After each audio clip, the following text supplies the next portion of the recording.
Hello friends, welcome to part 23 of Laravel 12 multi-vendor e-commerce series, and we will continue working on the categories module. In this part, we are going to validate the add edit category form. So let's start. We are going to create the category request for form validation. So this is the command that we are going to run to create the category request, in which we are going to add rules and messages for validating the category form. So we are going to run this command, this artisan command for our project. I will go inside my project folder, D, XAMPP, htdocs, personal, and here it's my project. I am going to right click, show more options, open git bash here, and will run this command. And I will make sure that I am going to create this category request under admin folder. So I'm going to run this one. So we have created a request earlier as well for validating the other forms.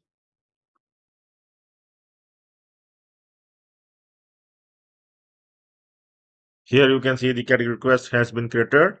We can also find in our folder app http, and here are the requests. We will go inside the folder and we'll see the admin folder, and in admin folder we can see there are other requests as well. It's see, category request has been created, and there are other requests as well, like detailed request, login request, password request, subadmin request. So we have created the request for every form in our website in the admin panel so far, and now we have created the category request for validating the add edit category form. So we are going to validate this form. Okay, we are going to validate the add category as well as the edit category form.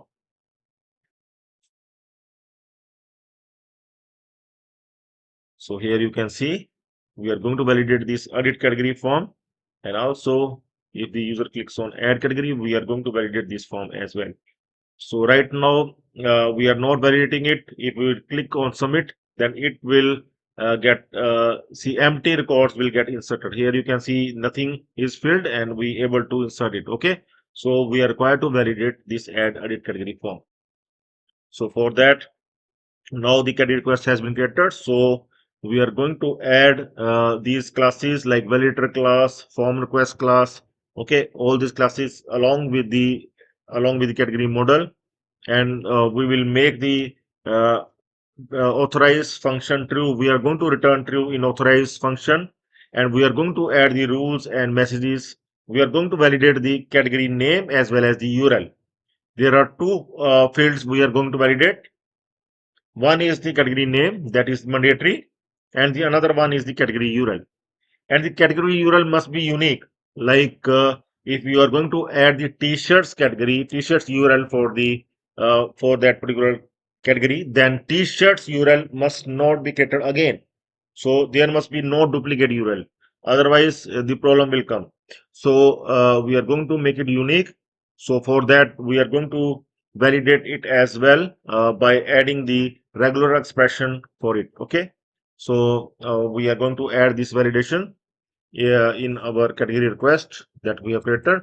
I'm going to open the category request here, and here we are going to return true in authorize function, and after that we are going to add rules for category name as well as the URL.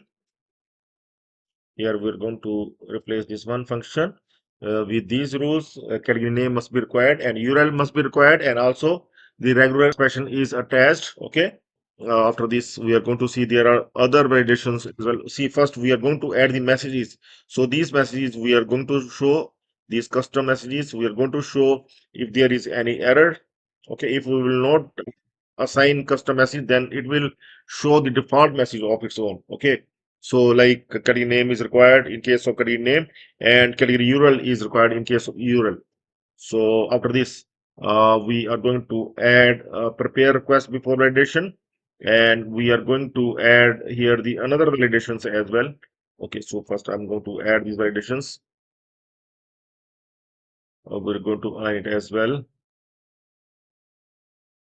Okay, so here you can see prepare for validation, and here the another one is the with validator.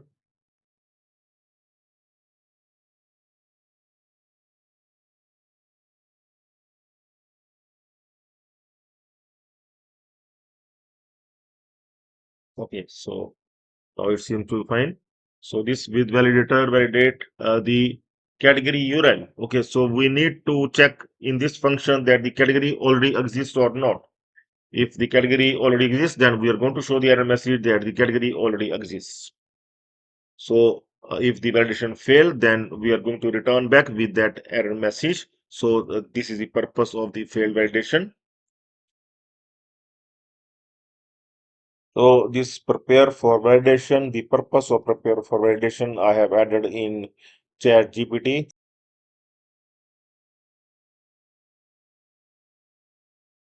This is especially useful when updating resources and you want to exclude the current record from unique validation. Okay, like this one. Okay, so we want to exclude the current record, like we want to exclude the current URL for validating. Okay, like if you are going to edit, if you are going to add this teacher's URL and you want to edit that teacher's URL, then it must not give you the that category exists error message. Okay, so that's why we have added this function. So let's come to another.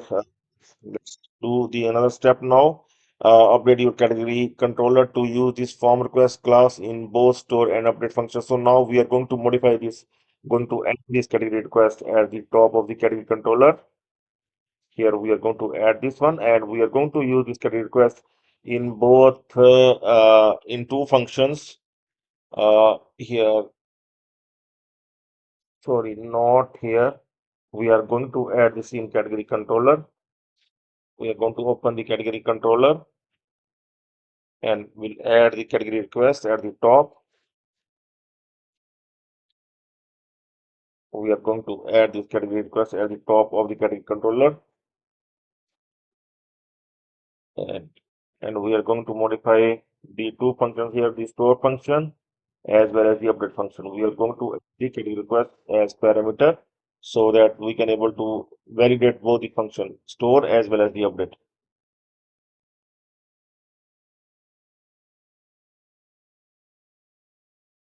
So now we are going to check whether we able to validate the add edit category form or not. So I'm going to click on submit without entering anything.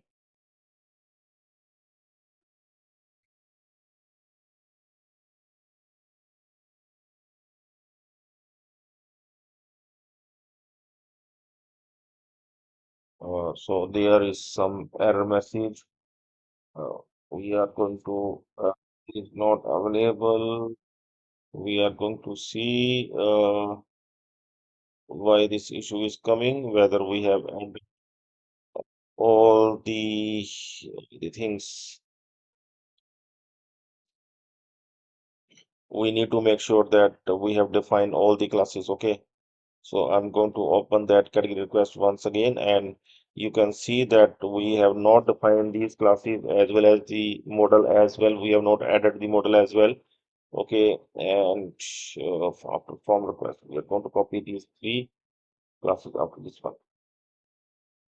Fine, now we are going to check here, click on continue, and here you can see the error messages are coming.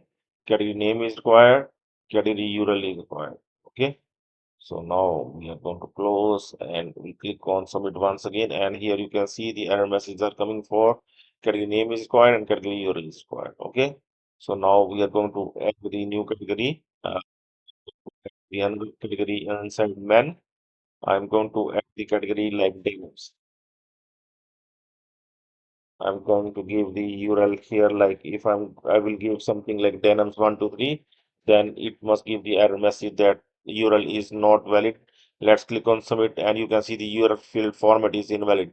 That is the purpose of that regular expression. Okay, so even if I will make something like denim then s, okay, I have given space here, then it must not accept. So it accepted, it means there is some issue in our validation. So what we are required to do, uh, we are required to update our regular expression. Okay, so I'm going to modify the regular expression, this regular expression. I'm going to modify, please update this a regular expression in such a way that it will that there must be no space,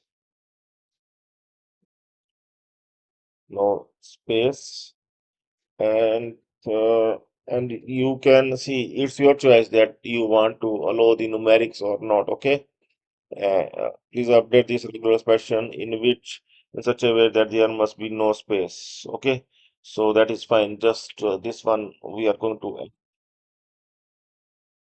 So we don't allow these spaces to add in this. So here you can see that it updates the regular expression. No spaces allowed. So we are going to copy this one and I'm going to replace this regular expression with this one.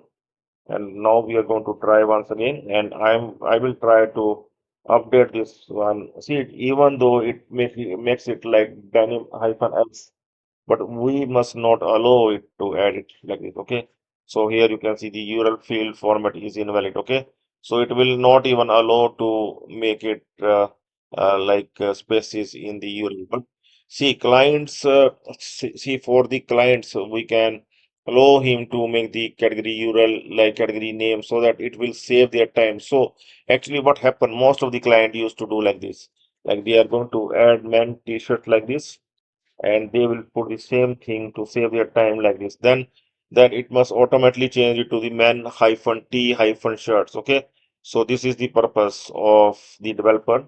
So see, so at this case it is going to show the error, and the client is required to manually update it. Okay, so as far as my practical experience is concerned, see clients don't bother about such kind of things. Okay, so because they don't have that much time, they don't have that much knowledge. Okay, so we are going to stuck with this one. We are going to use that earlier one. Okay, he used to enter it like this. Now it is our duty to convert it to proper URL.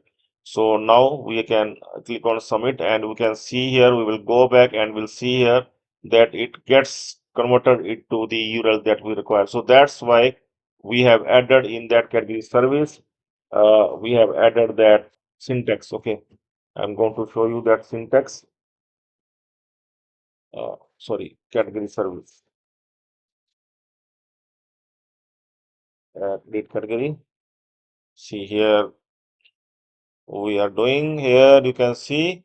So that's why we are converting URL. We are removing the spaces from here, and we are using the hyphen instead of the space. Okay, so that's why we are using it like this. So we able to validate our add edit category form. You can do this at your end as well, and if you will find any issue you can surely let me know. And after this, one few more videos will come on the categories module. Just I think two more videos. One that we are going to work on active inactive toggle feature for categories, and also delete category functionality, and one more video that is on the roles and permissions for the categories, and we will also work on the sweet alert delete feature uh, very soon as well. Okay, so please stay tuned for the further videos, and please subscribe and join the channel to get the complete source code. Okay, you can open the Stack Developers YouTube channel, you can subscribe for more updates, and you can always join the channel to get the complete source code. So that's all for now. Have a nice time. Goodbye.